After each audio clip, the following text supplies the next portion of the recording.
I'm really happy to be here too. And I am here as a Jesuit trying to make sense of the news that we got on the 13th of March as much as you are.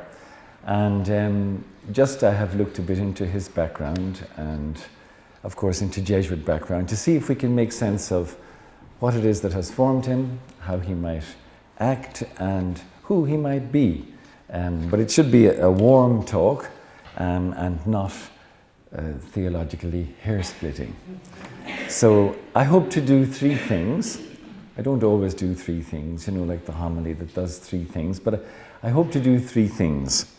To say a bit in general at first about what a Jesuit is, and maybe a little bit about, is there a Jesuit mindset? People say there is, but I wonder. And also, what would be the basic contours of Jesuit spirituality, so that you get an overall introduction to what the Jesuit thing is. Then the second thing I hope to do is look at Pope Francis's own life, the Jesuit spirituality as it would have affected him, the circumstances of his life, and the things that, in the contexts in which he operated, might have shaped the sort of person that you see today as the 76-year-old Pope Francis. And then the final thing that I will do is, Conor mentioned it, the speculative bit. Given who he is and how he has been shaped, well, what is it that he might do? What are we to expect from a Jesuit Pope? I like that question, because there's a touch of what else could you expect from a Jesuit? So, and at the same time, there's a touch of hope. So let's see. So 3 sections, and I think you won't get lost. The first section then is more general about Jesuits and Jesuit spirituality. There's a man called James Martin who writes a lot of books about Jesuit things, and he's written one called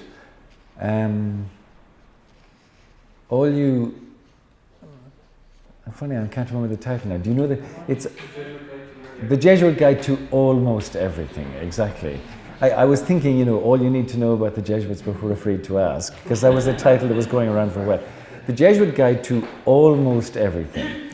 That's right. And in that book, very early on, he quotes an Italian phrase, Tre Gesuiti, quattro opinioni. Wherever you have 3 Jesuits gathered, you'll have at least 4 opinions. That is my experience too. A Jesuit is not a universal concept. My colleague Tom Worcester, with whom I worked on a book a long time ago in America, he said one day in his good American way, Jesuits, are not formed by cookie cutters, where all the cookies are the same shape. It's not a sausage machine. Jesuits vary a lot. So even if I say something about Pope Francis, it mightn't be true of any other Jesuit. However, there is nothing, St. Pope Francis said this, and I want to compare it with what some other Jesuits have said. Francis said, very early on in his pontificate, there is nothing worse than a self-referential church. He even used the word narcissistic, you might remember. A church that's concerned about itself and that does not go out to others. We must go out, he says, we must go to the edges, to the margins. It is, of course, true that being out there, accidents can happen, but not going out is unthinkable. I couldn't find the Spanish word that he used for accidents, but I'm consoled by it, because when you get enmeshed in the mess of the world, you're bound to get your hands dirty, and Jesuits do make mistakes. I could list those, but we'd be here all night. And so when he allows for accidents, but insists on going out, I feel that that's a positive. Cardinal Martini, who died recently, said something incredibly similar. Although he's from another country, he's older, I don't think they had much to do with each other, and yet Martini said this about his own diocese. He said, in my diocese there are 5 million people. 1 million. They are around the church. Or they are in the church, he said. Another 1 million, they are around the church. And the other 3 million, they are out there. They do not come to us. We must go to them. You notice the similar pattern, don't you? We must go out. We must go to the edges. We must go to the margins. I often quote this thing from Martini, It's so typically Jesuit, but it's also so typically him. And it's also the gospel, I think. Jesus goes out, goes over, goes to.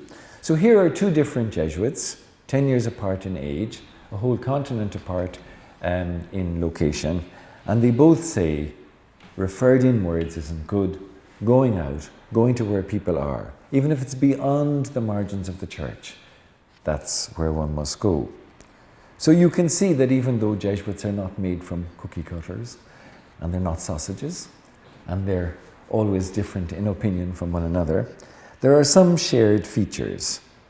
When I was talking to a group of young religious, Connor is among them, in Marianella once, we were talking about the distinctive charisms of the different religious families. And even though we all agreed that no two Dominicans are the same, I'm sure there are occasional disagreements here in this house too, no two Franciscans, no two Jesuits, no two Lorettos, nevertheless, you will encounter from other people, typical Dominican, or typical Loretto. It's funny, isn't it? Other people recognize a spirit even as it's differently incarnate. So I think that there are common features even though we're not made from cookie cutters. I found this in my own experience about 6 years ago.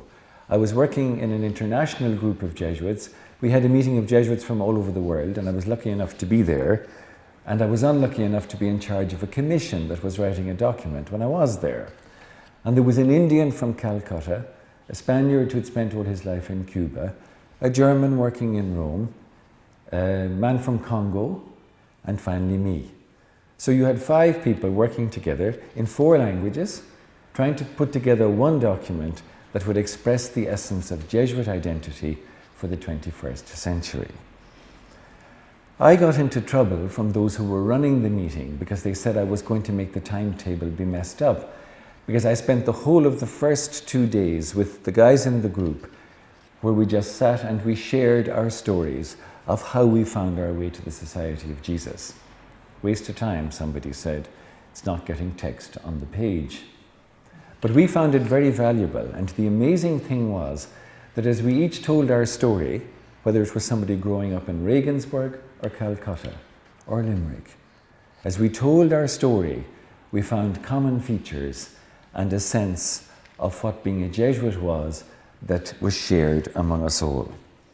Basically, having shared the stories, it came down to this, that we all felt ourselves to have been called to be companions of Jesus. When you hear Jesuit, you hear Society of Jesus. Bad translation. The Jesuit is Socius Jesu, companion of Jesus. And the proper word used in other Latin languages is the company of Jesus. Much less pretentious and a much smaller kind of familial concept, isn't it? Jesuits simply are companions of Jesus. But they are companions of Jesus sent out into the world. And after working for 2 days, we came up with the fact that for all of us, somehow, that had been the experience. We had been Jesuits for long years, but being a companion of the Lord and sent out into his world was something that made us brothers, although different. And I'm convinced if 6 years ago we'd had the 70-year-old Jorge Mario Bergoglio with us at that meeting, and if he was in the group, and if I was able to control him, I bet you I would have discovered that he too understood himself as a companion of Jesus sent out into the world. That Jesuit essential element is there, and I think there's evidence from what he has written that he sees himself in this way. A few years ago he said to the priests in the Diocese of Buenos Aires, "Do everything you should. You know your duties as ministers, take your responsibilities, and then leave the door open."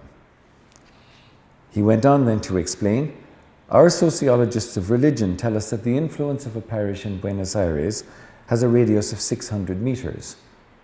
But in Buenos Aires, every parish is roughly 2,000 meters distant from the other one. So there's a gap. So then he says to the priests, if you can, rent a garage.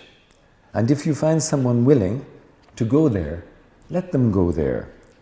Let them be with those people a bit, do a little catechesis, give communion if they want it. And a parish priest quickly interrupted him and said, "Oh, Father, we can't do that. Sure, if we do that, they'll never come to Mass."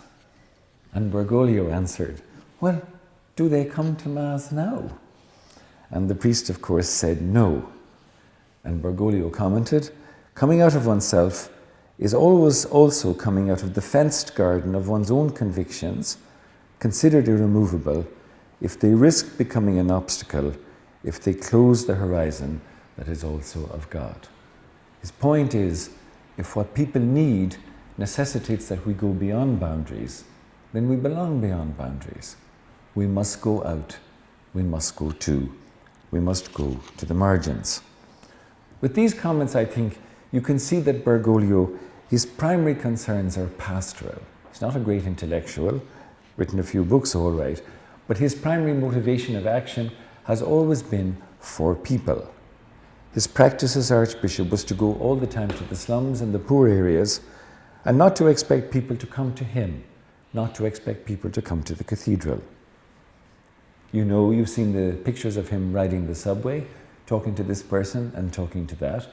It was his preferred thing to be among people in simple ways. And his sister, who is now the most interviewed woman in Argentina, has said that Jorge is never happier than when he's on the bus and moving among people.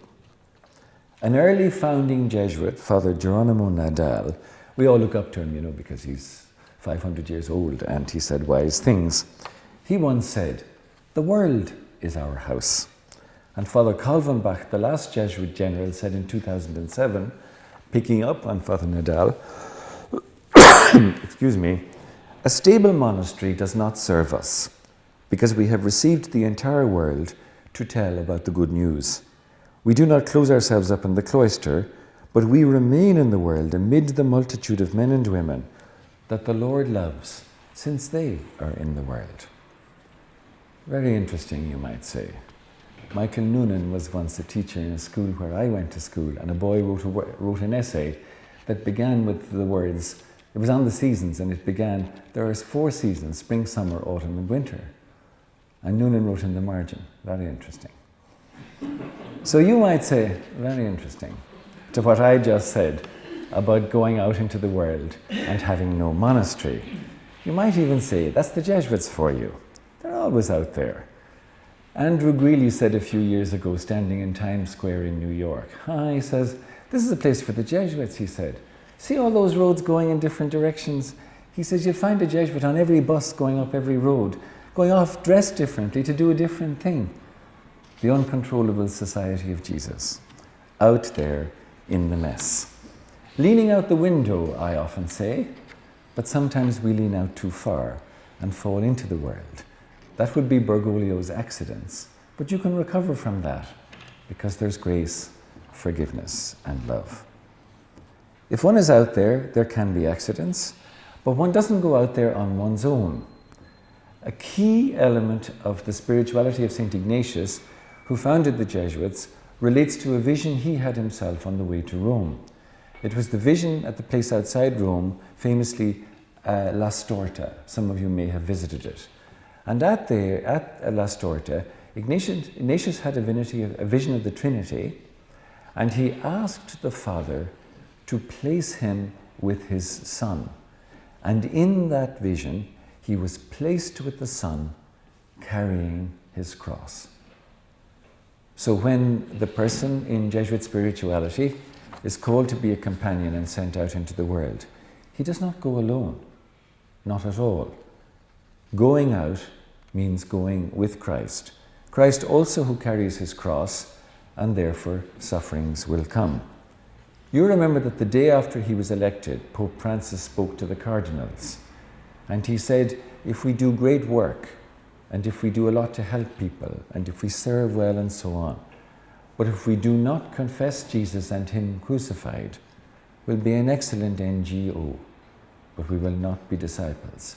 He went on to say we could be a priest, a bishop, sister, brother, cardinal. We could even be pope, he says. But if Jesus Christ crucified is not on our lips, then we will not be disciples.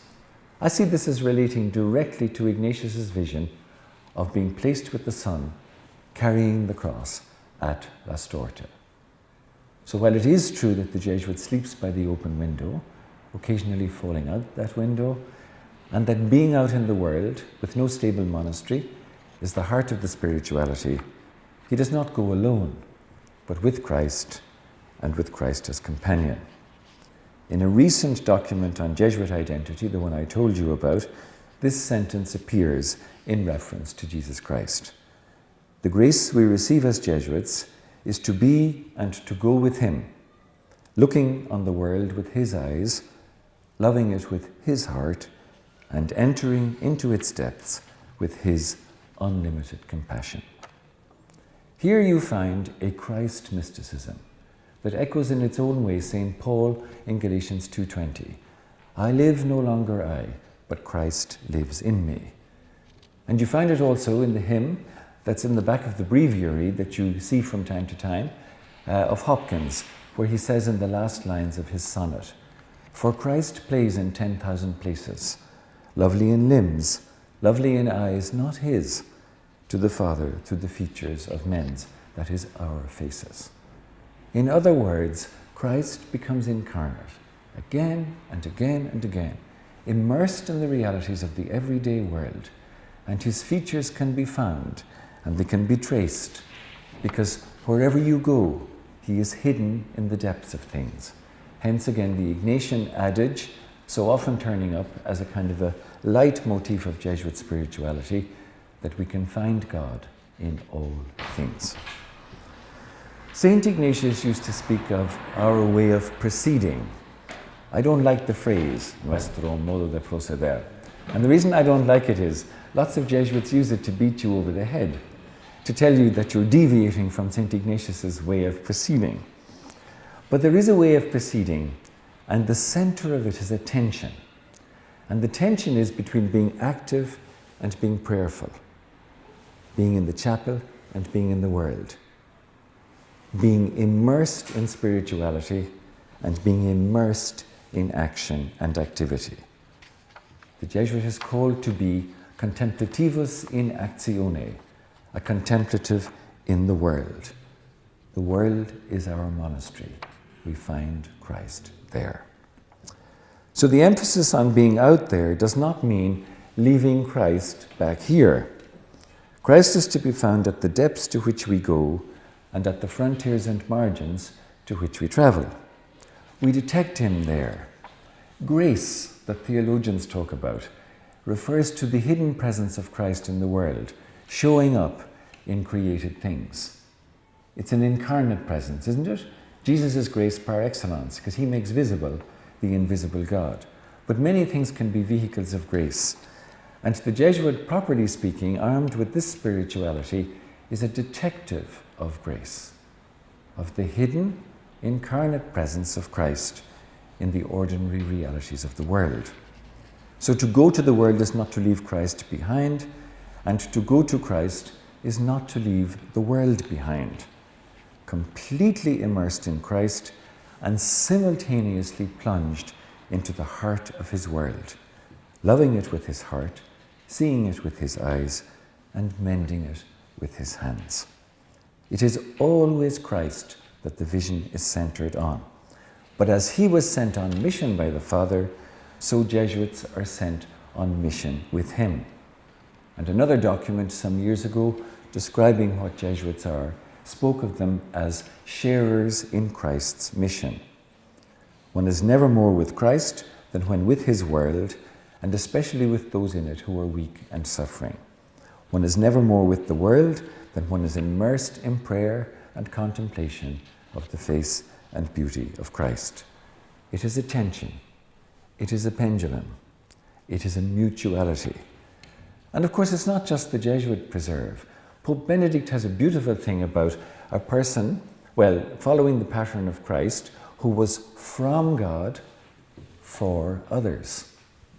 Abba, the experience of his father as the one he called Abba or Dad, from whom he drew all his energy, and he went to the world for whom he spent this energy. The for and from existence of Christ. I see that there, even though Benedict XVI always says He wrote to Cardinal Martini once and told him, "I admire your spirituality, but I don't understand it." He had quite a whack of it there when he spoke of Jesus being from God and for others. And when Father Arupe, who was the general of the Jesuits 30 years ago, spoke of forming men and women for others, by which he meant not just Jesuits, but all those who were part of the Ignatian family, men and women for others, because they come from Christ, and with him they go to others. So that's a kind of an introduction. It's the first section. It gives you the kind of general contours of the way a Jesuit sees the world. You probably know Jesuits and you say, such a lofty vision, and then there's the guys I know and how poorly they live it. Well, that distance can be healed, but the fact is, let us not sell short the vision, because the guys don't always live it the best way they could. It is a tremendous vision, because it means always being connected to Christ and always being connected to the world which he loves. I'd like to look now in the second and third section on Jorge Maria Bergoglio himself and the kind of flow of his life and where some of these influences would have come into it as a Jesuit, so that we might get some better idea of how he got shaped by them. And then in the third section, I look at what we might expect from him as a result of them. Are you with me so far? Yeah. Not getting sleepy? Okay. Bergoglio was born in December 1936. It wasn't today or yesterday. It was 76 years ago. And he was the eldest boy in a family of 5. Some of this you know from reading the websites, I'm sure. He was born of Italian immigrants. His parents came to Buenos Aires. Actually, his mother was born in Buenos Aires, but she was also of an Italian immigrant family. And his father came there partly fleeing from fascism. And Bergoglio was the first of the family born. There were 3 boys and 2 girls. There remains only Elena, the youngest girl, who's 12 years younger than her elder brother. The other siblings have died, and of course the parents. The websites tell you that the father was a railway worker. He was not. He was a bookkeeper for a railway company. So the sister corrected that. They were Italian immigrants, but Spanish was the children's first language. So he knows Spanish better than his fine Italian, his buongiorno, buon pranzo, the ordinary things he says. He's pretty good at both. He had a strong Catholic upbringing that would be typical of somebody growing up in Argentina of the time. He was apparently mischievous in school. I read this with some relief.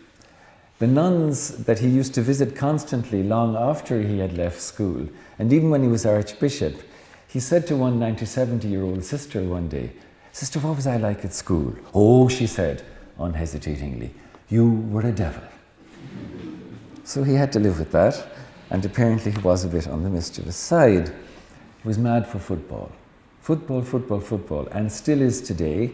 And he follows a team, and there's a photograph of him in some website or other holding up with great affection the football jersey over his chasuble at the end of Mass, with Christ at the heart of the world. When he was 17, he had an experience that was religious in nature, and while not a miraculous experience, it had a serious effect on him. It was on the feast of St. Matthew. Think of the call of Matthew. Think of Caravaggio's picture of Matthew being called. And on that feast, he had an experience which is related to his Episcopal motto that you're now familiar with. The motto is miserando atque eligendo. Isn't that right? Wretched and called. He understood that Matthew, though wretched, he was a tax collector, not a respectable person, was nevertheless called by Christ. And he made that his own motto later, because it was an experience at the time which shifted Jorge Maria Bergoglio's fundamental inclination or attitude towards the likelihood that he would serve God in a more explicit way. However, he didn't do that immediately, and in fact, after he left school, went off and studied chemistry for 4 years in a university and worked in a chemical factory to help pay his fees and his costs.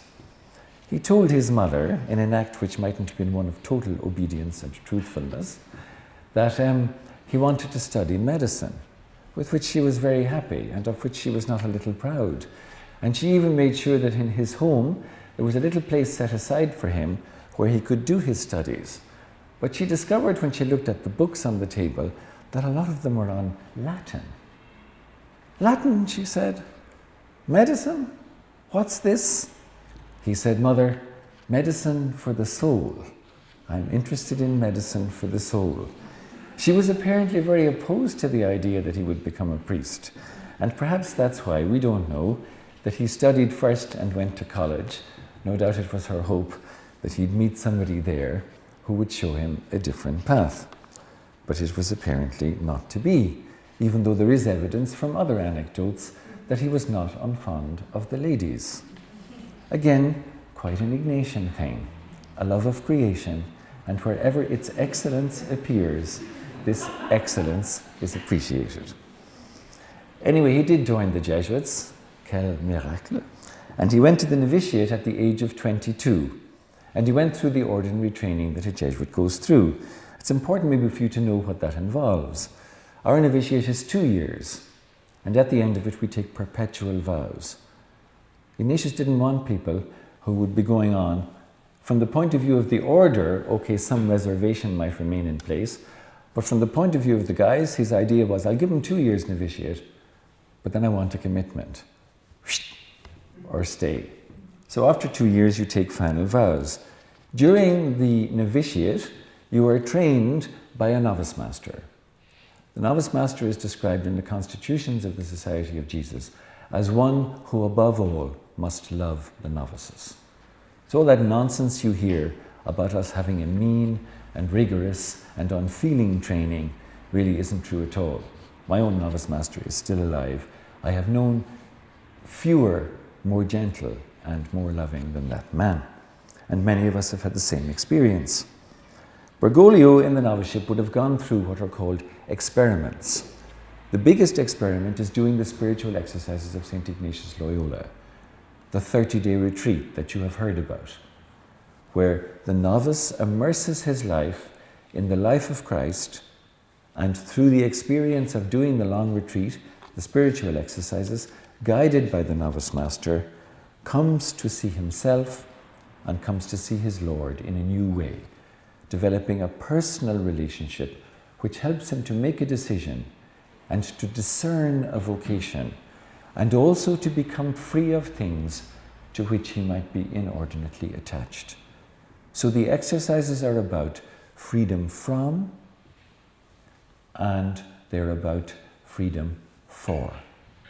You must become free from those things which would impede you, and free for that service to which you are called, whether it is to be a Jesuit or to find your way to another way of life, as many do. Many leave, about half, during the novitiate.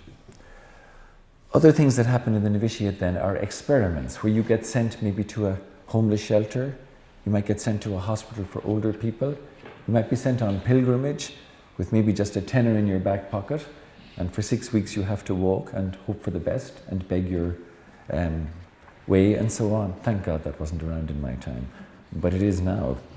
But anyway, these experiments, the idea of them is that you live a life in them, dependent on God, fully given to the people that you meet, and reflecting all the time on the call and on whether, for you, the Jesuit way is the way.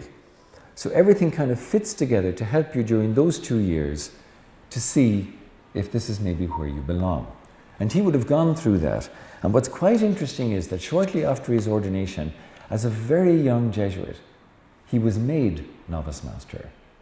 So he also guided people in this process, which would have given him a quite deep immersion in Ignatian spirituality. Other things I'll go through less quickly. There is one amusing story, which I must remember. In the novitiate, was within a country place, they had a dog and a parakeet.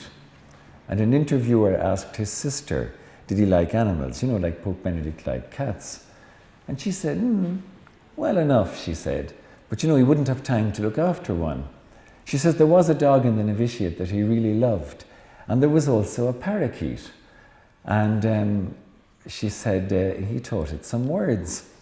And the interviewer suggested maybe some verses of the Hail Mary, and his sister said, no, much more likely something insulting. So there is a sense of humor there, a kind of mischief, a playfulness, and it seems to have been there also after he joined the Jesuits, so it wasn't squeezed out of him. After that, he would have studied philosophy. He apparently enjoyed that quite a lot, 3 years of it, and he enjoyed reading philosophical literature. I suppose that would be people like the philosophers who write plays, the French ones, Sartre, people like that, you know. He seems to have enjoyed a particular kind of philosophy, and he taught literature and philosophy when, after he finished those studies, he was sent to a school to work for a couple of years. Some pupils remember him as a fine teacher, but not very talkative, but very fair. Then he went on to study theology. This is significant. It's the normal course of Jesuit studies. He would have studied theology from 1966 to 1969. Note the dates. After the Second Vatican Council. This is the first pope who is post-conciliar in his theological lore. All of the other popes that we have known so far would have studied neo-scholastic theology to some degree. Ratzinger less than John Paul II, because he focused on Augustine, but nevertheless, they didn't study the theology of the council because they were already priests when the council took place. But Bergoglio would have been brought up on the theology of the council, coming back freshly to Latin America, and this would have been what he was formed in. This affected his life too, because he was made provincial, the head of the Jesuits in Argentina, at a very young age, 36. That's most unusual. We don't do it now because we don't have guys of 36. But the interesting thing about it was he was not alone. The provincial of Germany was 37 at the time. The provincial of Ireland was 39. You can see what Father Arupe, the general, was doing.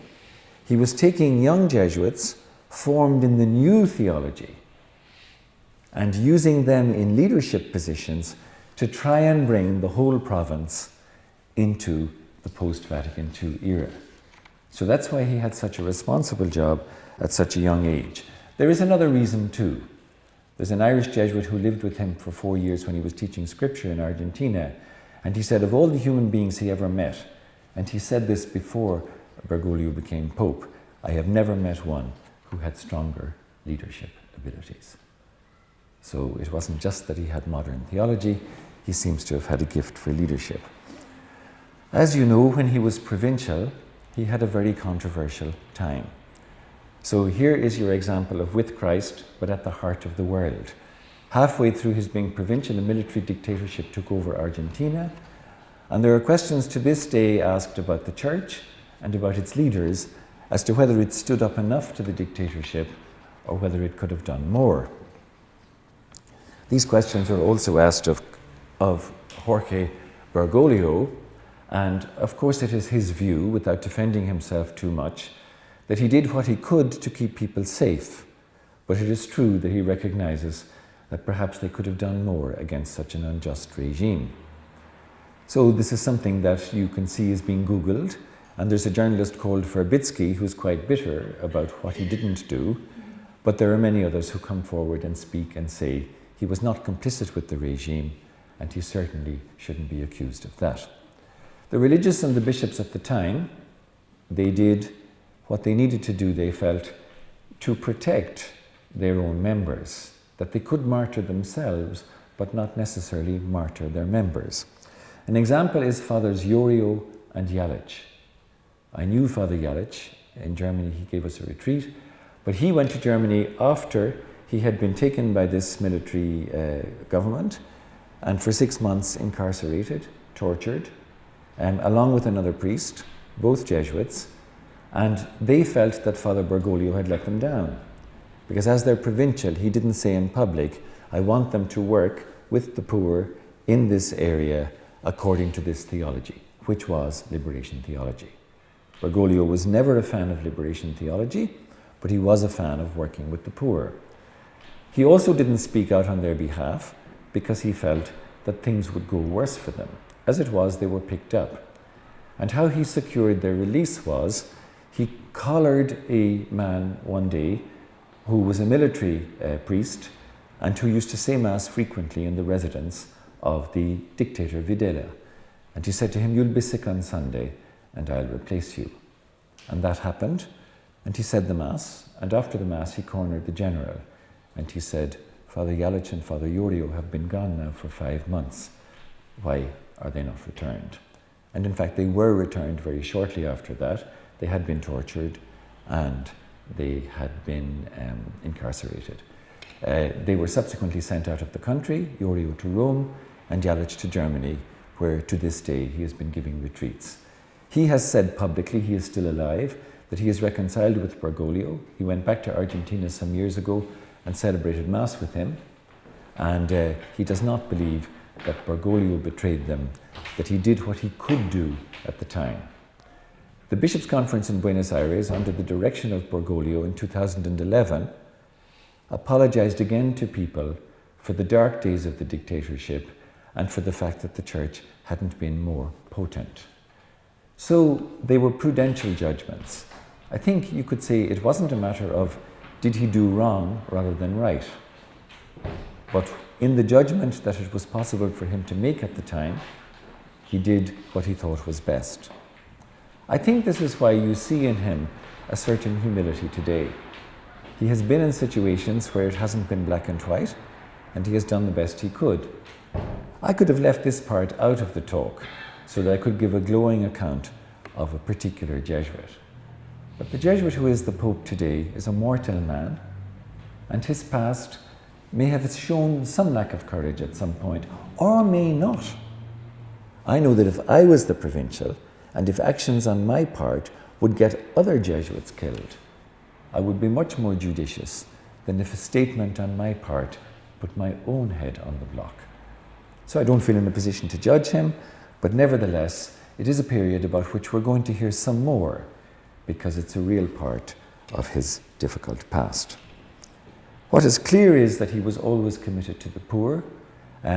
He finished being provincial in 1979, and he came to Ireland to learn English in the summer of 1980, and he stayed in Milltown Park. Nothing is remembered of him by anybody. I was a Jesuit then, but I was off in Europe learning French. But there is a note in the bursar's diary which says, Father J. Bergoglio, £14, cassettes for language learning.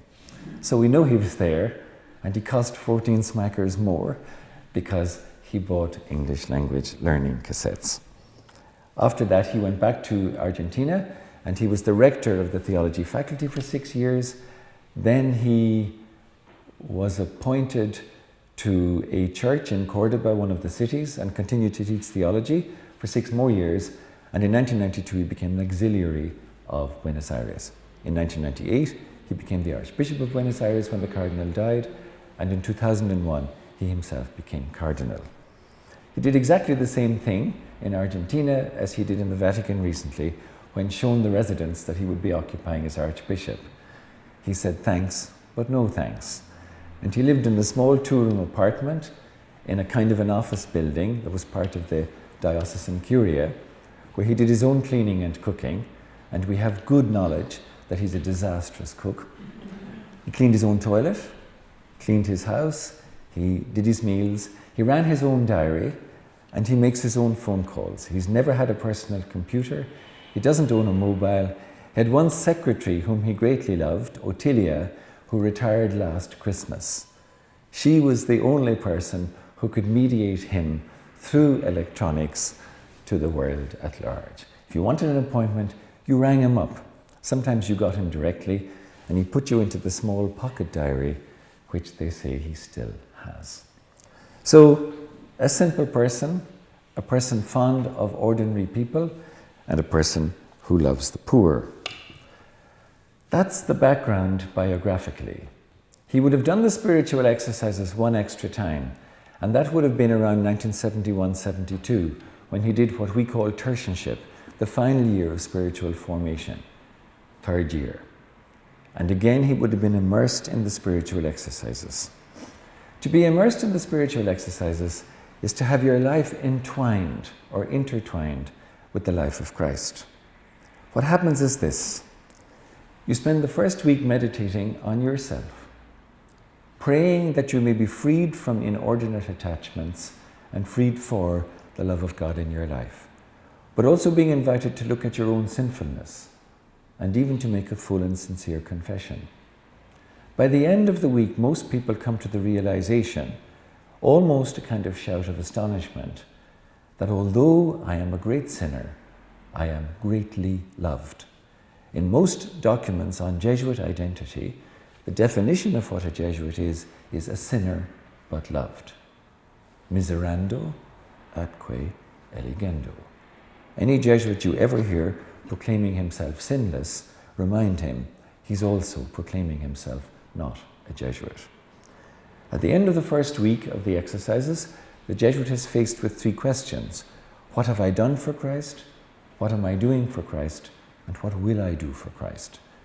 And that poises him for entry into the second week, which involves a series of meditations, some of them quite beautiful, on the life of Christ. And what happens is that the life of the person undergoing the retreat is inserted into, in a very imaginative way. Ignatius even has you meditate with smells and tastes and touches and sounds in your mind. And he sends you back to meditate again on scenes of the gospel in which you place yourself and see what happens. And he asks you to hear the sounds and see the sights and smell the smells and so on, so that you're immersed in the reality of the incarnate God. I would say that Jesuit spirituality is a highly incarnational spirituality. It takes the fact that God became human phenomenally seriously. And it asks human beings to go that place and find the human God in the circumstances of life. In the second week, there's a beautiful meditation on the incarnation, which depicts the Trinity having a chat. And they look down on the world and they see that it's quite the mess. So they nudge the Son, in a kind of a nudge that is more than an invitation, and he agrees to go.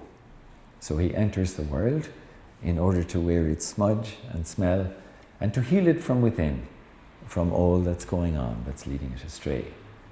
That comes early in the week, and it's followed a little later by the kingdom meditation, where Christ, the eternal King, is presented by Ignatius in the text, contrasted with the king of evil, with his attempt to lead you along his path. And there's a most attractive picture of Christ given, where the person in the retreat is invited to look at him, to see what he is for, to hear what he calls you to, and then to hear also this, and I offer you nothing except my own conditions, but I will be with you, you will share my food, you will lay where I lay at night, I will walk with you and you will walk with me.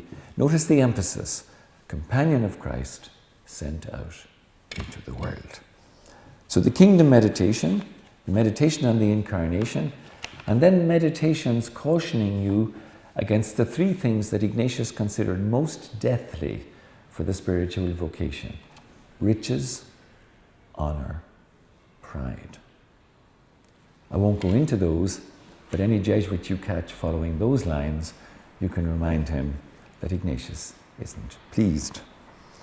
So you go through the exercises, and at the end of the second week, having been immersed in the life of Christ, you make, as best as you can, discerning what's going on, with the help of the retreat guide, a decision about your life. And that's where we all made our first decision about being Jesuits. And in the tertianship experience of the 30 days, we made our confirming decision. So it happens in the context of Christ and of walking with him. The third and fourth week focus on the resurrection, the death and the resurrection of Jesus. Notice again the third week. This Christ doesn't invite you to sweet and light. He invites you to share his lot, and that includes the cross. Hence the vision of La Storta. It's now present here too. Placed with the Son at the heart of the world, the Son bearing his cross. And then the fourth week, of course, there is the resurrection, delightful meditations in which one shares in the joy of Christ at being alive, but one also experiences this joy by what one is sent into the world with. If any of you have been to the retreat house at Manresa, there's a chapel there which is circular, and it opens out into a space at the end. And you have the 14 stations. Then the 15th station is the resurrection. Then there's the tabernacle. Christ presumably is taken in, and then wham, the space opens out, and you go out into the world, but with Christ in your heart. It speaks not only the pattern of Jesuit spirituality, but as you can see the way I have described Bergoglio's life, and I have described the place of the spiritual exercises in his life, you can see that he is, as it were, in his training, immersed in that spiral, that Christ spiral, that in the end sends you out, but with joy, with the message of the risen Christ for the world. That will have shaped him. You find every Jesuit you meet, even the most kind of grumpy, you find that that is the most deep shaping experience that he has had, and it's the one that makes all the difference. My friend Tom Worcester, that I quoted, when he wrote about the spiritual exercises and their impact on Bergoglio, he wrote this paragraph in the Huffington Post. Do you know the Huffington Post? 12 million readers. And they took this. It's not gin, it's water. How will the new Pope's Jesuit identity manifest itself? Well, Jesuits are formed above all by the spiritual exercises, a series of meditations that speak of God's unlimited love for each human being and of human gratitude for God's utterly undeserved graces. These exercises were intended to free persons from attachment, indeed from enslavement, to power, wealth, and fame, and to free them for generous and humble service of Christ, present in the world and especially in the poor and marginalized. Worcester wrote this, not me, but it's saying exactly the same things as I was saying, isn't it? For Ignatius, such service means companionship with Jesus. There it is again. A walking and sharing with him in a life grounded in and devoted to love of others. Jesuits have done many things as priests or brothers, as teachers or scholars, as preachers or spiritual directors, as advocates for the oppressed, and in many places explicitly religious but also secular. They have often been at the frontiers of the Church, where just a few years ago Pope Benedict XVI urged Jesuits to be. Jesuits understand these frontiers as not only geographic, Asia, Africa, etc., but also religious, intellectual, and cultural. Work at such frontiers entails risk, accidents, and it tends to elicit controversy and opposition. It might be easier to retreat from the world or to hide behind the walls of a gated community or the security of supposed certitude, but Jesuits are committed to engagement with the things that are human, in fact with all things that are human, in their uncertainty, in their raw, messy realities. They believe that God is found in all things and that every human being is created in the image and likeness of God, not just respectable people, but street people, illegal immigrants, the homeless, and anyone who challenges the self-satisfied smugness of the well-off. Jesus was an itinerant preacher and prophet who paid with his life for exposing the hypocrisy of the self-righteous of his day. Jesuits claim, or at least try to be, companions of such a Jesus. So that's the end of the second section that tries to draw together the life of Bergoglio, his experience of the spiritual exercises, the challenges he will have met, which include light and shadows, his time as provincial, but what it is that will have been still sustaining and forming him underneath and keeping him focused on humble service and on care for the poor. It's part of the spirituality. You still awake? There's only one section to go, and it's the shortest because it's speculative.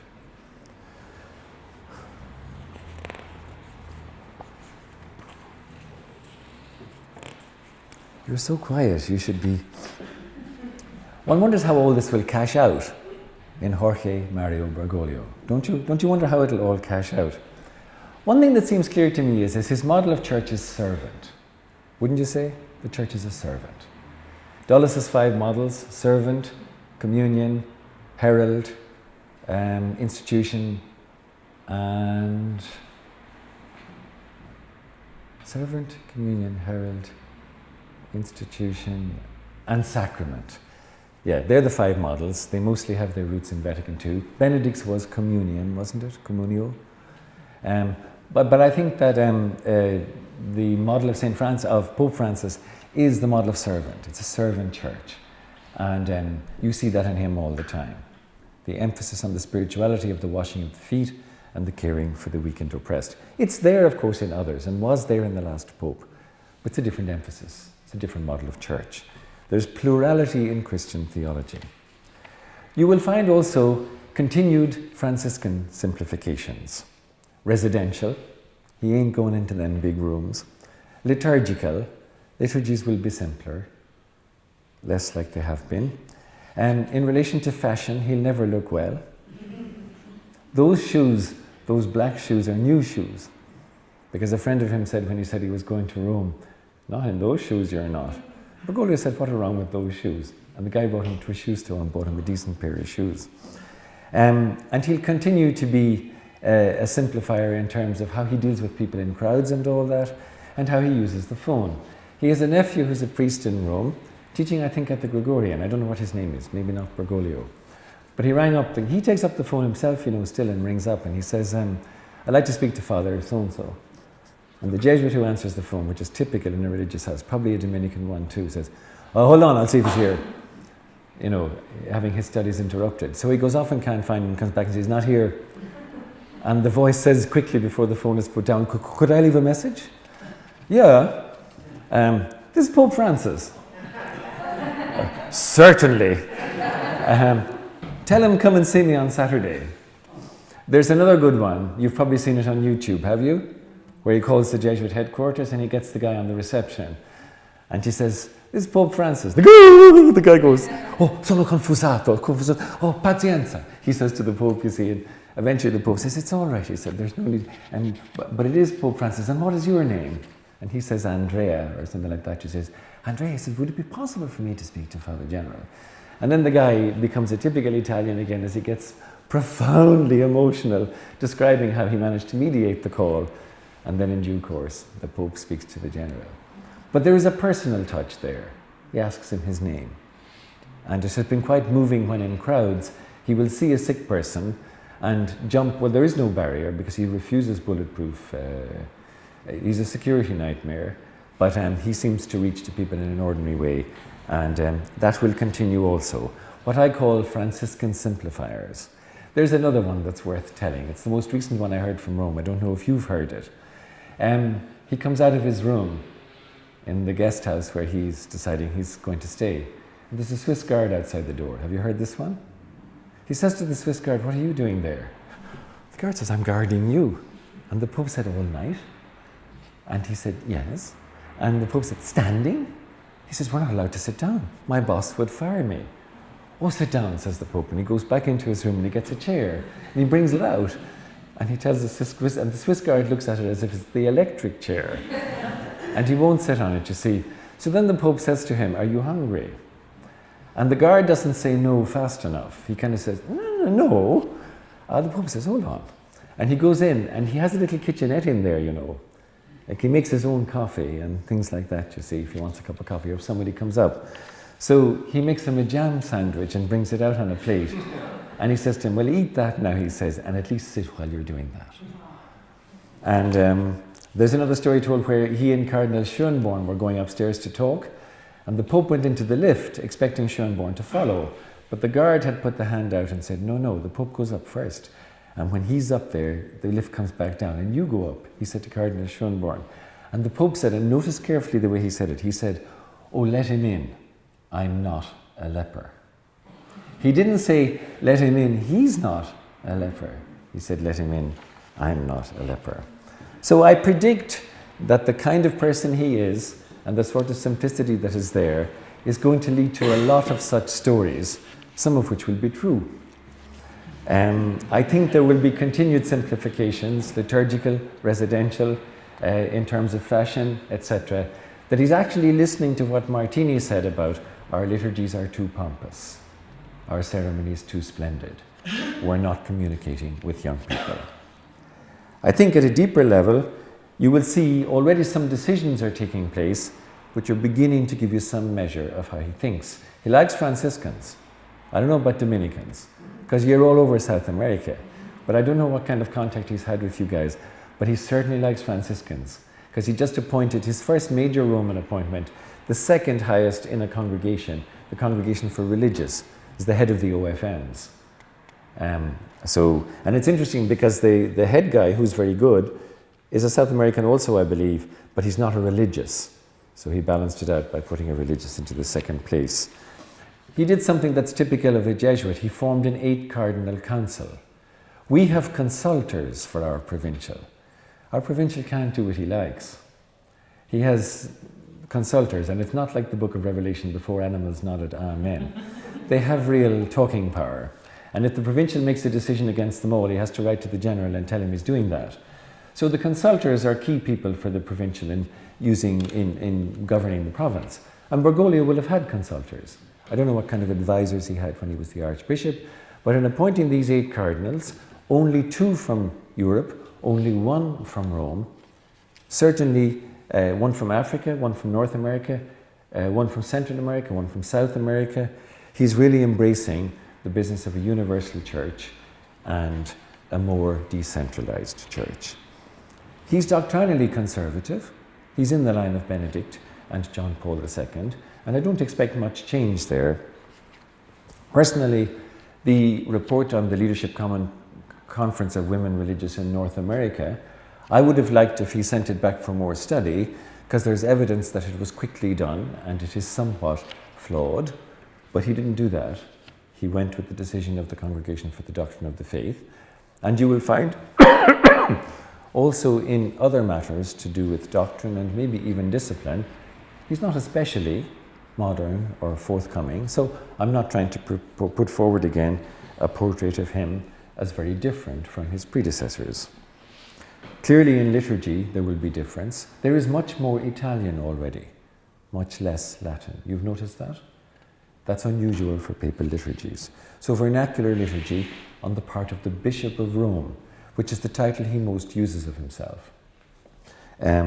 Vatican II, he is not in the line of continuity too much of his predecessors with regard to reflection on Vatican II, for the simple reason that he doesn't engage the question all the time about what is the correct interpretation of it. He has lived only in a Vatican II theological world, and not in questions about whether that world is continuous or not with something previous.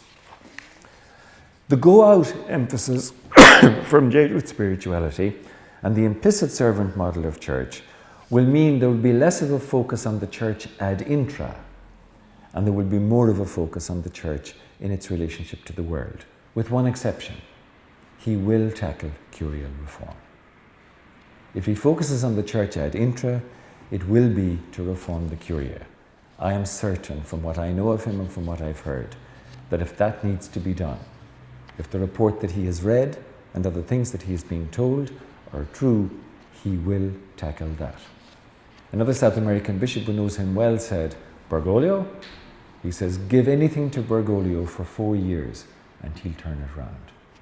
But he will grasp whatever nettle is to be grasped. So not an ad intra church focus, with the exception of Curial reform. He will continue Benedict's initiative of the Year of Faith. He has said he will. And he will also emphasize the 2 things that Benedict has emphasized very well in Porta Fidei, the document launching the year. Fides qua, the act of faith, the loving response to Christ's calling. And he will also emphasize the contents of faith. Even recalling the Catechism, of which the Year of Faith is happening on the 20th anniversary. But he will add something, that justice is constitutive of faith. For example, I'm sure that when he meets with youth, that in his way of preaching the gospel to the youth, he'll make a strong appeal that they place themselves on the side of the poor and the weak. So he will keep the initiative of the Year of Faith, but he will put his own slant, I would imagine, again from his background on the faith that does justice.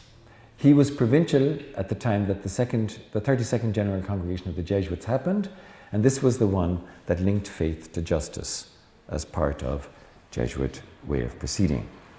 There will be an increase under him, I believe, in ecumenical activity.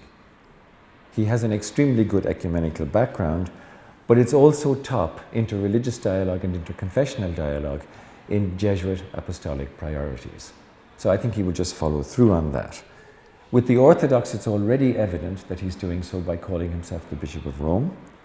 With other Christians, in Argentina, for example, he got on very well with the evangelicals, that most bishops considered to be rivals. The head of finance in his diocese was an evangelical. They had lunch together every day and drank this mate tea and prayed the scriptures. He gets on extremely well with Jews. He was not over anxious for an Anglican ordinariate, and he has very good relations with Muslims. So I think you can see increased ecumenical activity in this papacy. Continuance broadly in the doctrinal line of his predecessors, but he will allow mention of some things that haven't been greatly permitted in previous years. For example, he does believe in structural reform and structural change. He does speak about social sin, and he doesn't place everything in the basket of personal conversion. So that will be something that will come into the picture. He also will not exclude dialogue about anything. He's had too much difficulty in his life, especially as provincial of Argentina. Dealing with a bunch of Jesuits who think you're wrong is a sufficient schooling to be able to deal with anybody who thinks you're wrong. So he won't say there are certain topics that can't be discussed, but he will, in his own directions, be largely doctrinally conservative in the line that he takes. Patterned on his Argentinian impact on society, where the president of Argentina, you know, Mrs. Kirchner, she hates him not because he opposed gay marriage, but because he exposed repeatedly the government's inattention to the rights and the sufferings of the poor. While they're a liberal left government who makes soundings in favour of the poor, again and again in thundering statements, he has made the point, you're full of cronyism, you cream off the best for yourselves, and in our country, which has seen an increase in wealth, it has seen a significant increase in the poverty of the most unfortunate. And that's where he's the real thorn in her side. And he will do that if he gets a chance at all at world level, just as he has done it at the level if he's doing it in Argentina. So I think he will be unpopular in that way and popular in that way, depending on what side of the track you find yourself. I already spoke about liturgy. The liturgies will be simpler. They will be less concerned about, he's not a rubricist, there will be less Latin. There will be increased advocacy of care for every weak sector of society. He mentioned creation 12 times in his inauguration homily. Remember, he styled that homily around St. Joseph as the one who cares for, and he mentioned all the different carings for all the vulnerable instances in the world. Women I think will be slightly more visible in his papacy, although there will be no great changes there, I would say, doctrinally, in terms of the position of women in the church. But I think that they will be slightly more present in his ordinary running of the church because of similar patterns in Argentina. He has already been criticized quite strongly by a high liturgist in England for washing a woman's foot on Holy Thursday. But I have the strangest feeling he just might do it again. Sexuality, he'll be more of a moderate and less of a rigorist, but he won't change much in terms of what's there already. It might be interesting for you to know, while he robustly opposed the introduction of gay marriage in Argentina, as bishops have in other parts of the world when it has come up, he actually, as head of the Bishops' Conference in Argentina, advised the bishops that they should lend some kind of support for the notion of equality before the law for homosexual couples, and some kind of support also for legal partnerships. But the bishops didn't want anything of that kind, and so the moderate line he was taking was not one that he could take as representing the bishops, and he had to take the harder line. The tension that marks the being with Christ at the heart of the world, it's a tension that Jesuits carry around in themselves. So they look at worldly things both with appreciation and also skepticism. The parable that best suits how the Jesuit relates faith and culture is the parable of the wheat and the weeds. Lets the two grow together, knowing full well that there's a lot of crap out there, and then separate them out in due time. But don't kill the plant ahead of time. So he'll be able to live with ambiguity, and one of the things that will help him to live with ambiguity is that he takes a joy in things human, and also humour. Humour is a gospel quality, and I think you'll find there'll be plenty there. It will continue also in unconventional gestures, and probably before he finishes, he will make a few more sandwiches. That's about all I have to say. Thanks very much for listening.